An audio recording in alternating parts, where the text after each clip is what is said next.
fully Hawaiian Samoan. I am Josh's right side of the band, a guitarist. Was born in Hawaii, grew up most of my youth in New Zealand, and then finished it back in Hawaii. And I've been there ever since. So I'm honored to be here.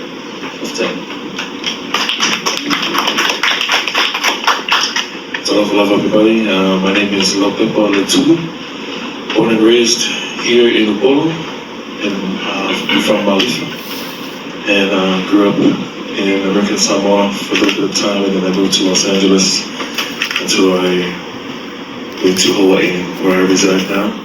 I am Josh's left side, lead guitarist, model / philanthropist. Thank you very much.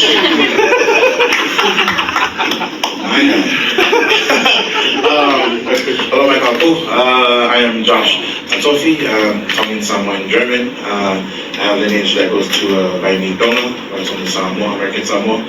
I sing Hawaiian music. I love Asian food. I speak written English. I like to do yoga on Saturday, pancakes on Sunday.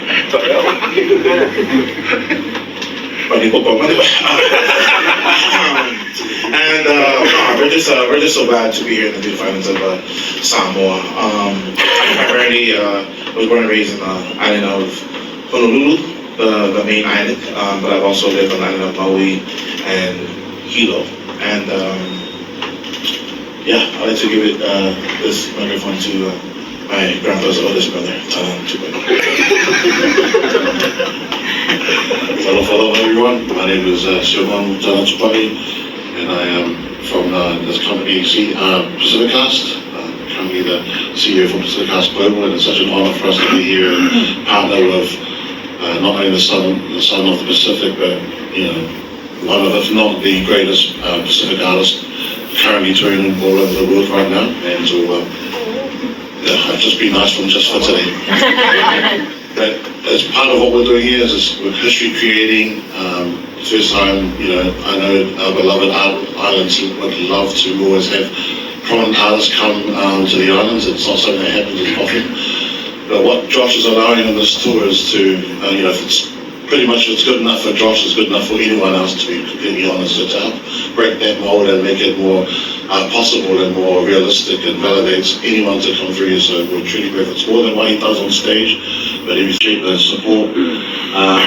We actually approached Digicel probably later in the piece than we would have liked, but in saying that they came on board and wanted to support and understand that we both have a true understanding about wanting to bring Pasifika excellence to not only to Samoa but all the islands. So really appreciate Anthony and the team for supporting this project, this band. It's, once again, I said before, this is history creating. No other artist has done a full, complete South Pacific tour, starting from Samoa, Tonga, Australia, New Zealand, and then finally ends in Fiji with a very, very special event. So it's something that's never been done before, but that's what we are really excited and what we want to always empower our people through. Pacific Arts being an agency about endorsing great stuff, and as you know, people have this sort of stigma, which I believe shouldn't be there, like, people don't want to come, even people of their own don't want to come to some, for whatever reason, because of limited resources or what have you. But bringing the likes of Josh Tatofi to our beautiful islands tells the world that, well, Samoa, the Pacific Islands are a great place to come and experience and share the talent, get immersed in the culture, but most importantly, all the amazing diasporas of Samoa people and the other Pacific Islands alone all can see and want to connect back home. And I guess in essence of what Josh represents, what Pacific Arts represents, all our partners represent, is all about culture being a key currency in terms of allowing us to do absolutely anything. So like Digicel's tagline, we're better together. So I really continue to want to repeat these things, and I know we're going to be celebrating a lot on Saturday in the remaining cities on this tour. So that's also the media. If you guys need tickets, just go to the website. Thank you very much. Thank you for that. yes, it really shows from the public's perspective the importance of culture in your tour. And thank you for coming to our people and bringing the music to our people. I know a lot of artists don't make the time to come to our islands and share and serve directly with our people, so thank you very much. Before I hand it over to maybe 2 questions from our media, if there are any, I would just like to ask Josh if you can release any of the songs that you might be playing on Saturday, like just one, and maybe why that song is so special to you.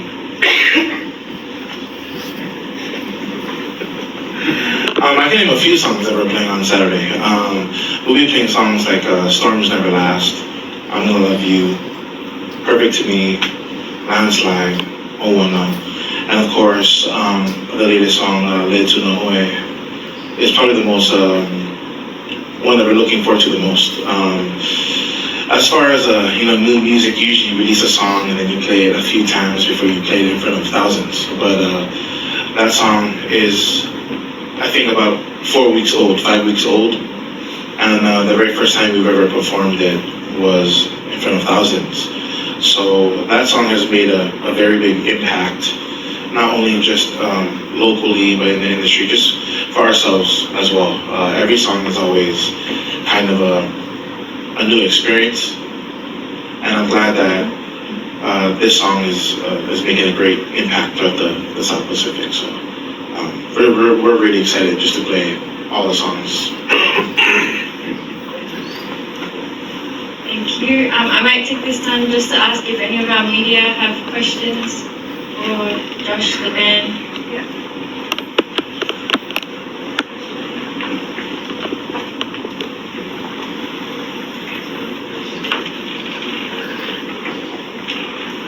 Good afternoon. I'm Sarafina from the Samoa Observer newspaper.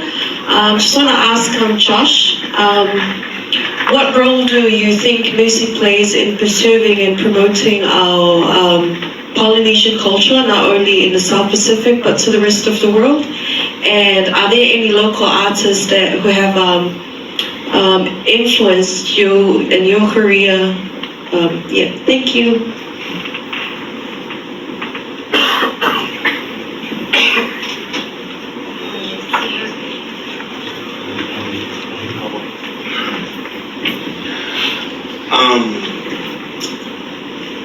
How big of an impact does music play in our culture? Probably one of the biggest. I feel like song music is probably one of the biggest throughout the whole South Pacific. My mentors throughout the years is just respect and humility. As long as you have that, it'll take you far. I mean, never did I ever imagine that this would be a part of my life, along with being like Josh and Peppa, and it's happening. And as long as you keep those 2 things with you throughout your life and your journey, I think not even just music, anything in life, respect and humility can take you a long way.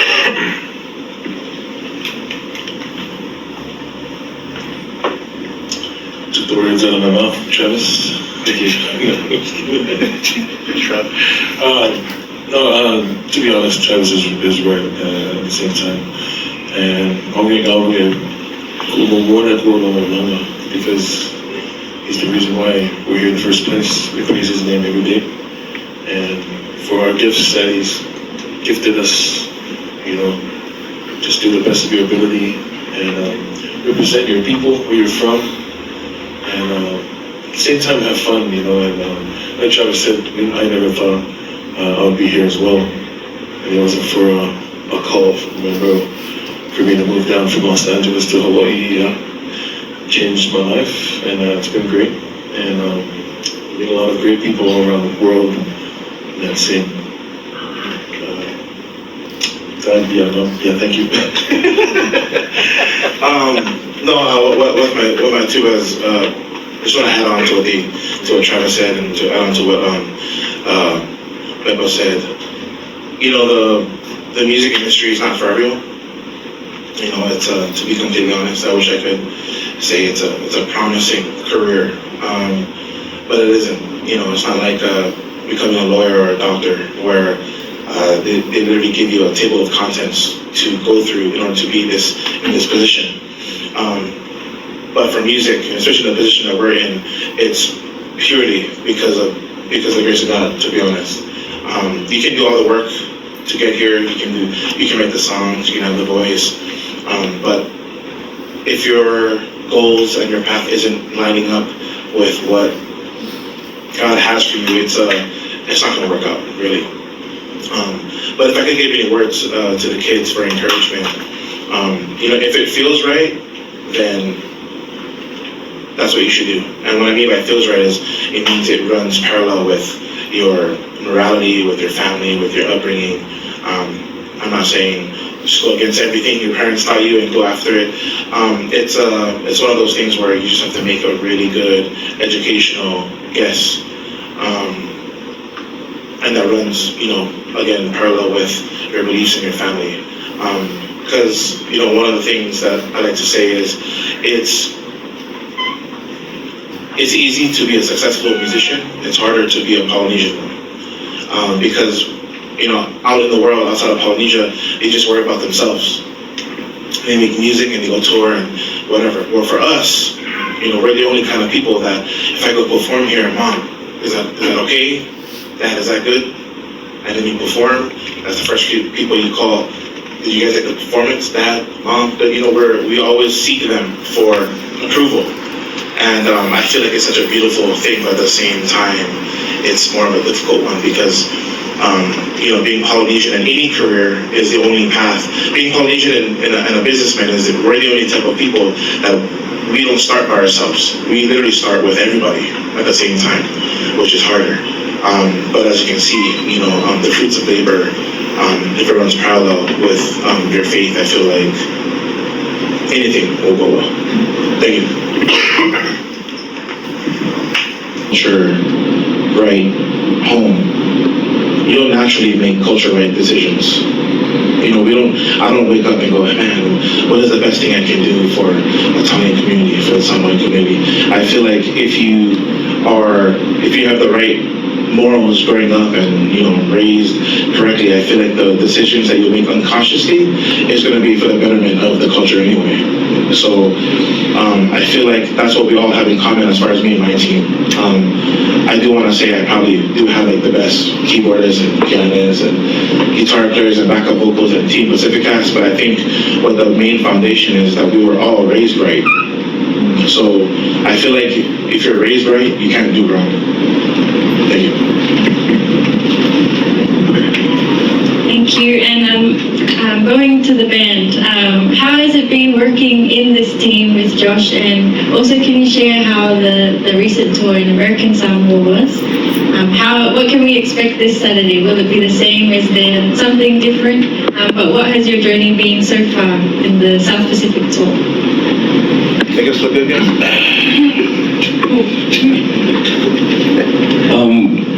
The good thing about us three is that we knew each other before this journey that we're on today. So we all can kind of keep each other in check when needed.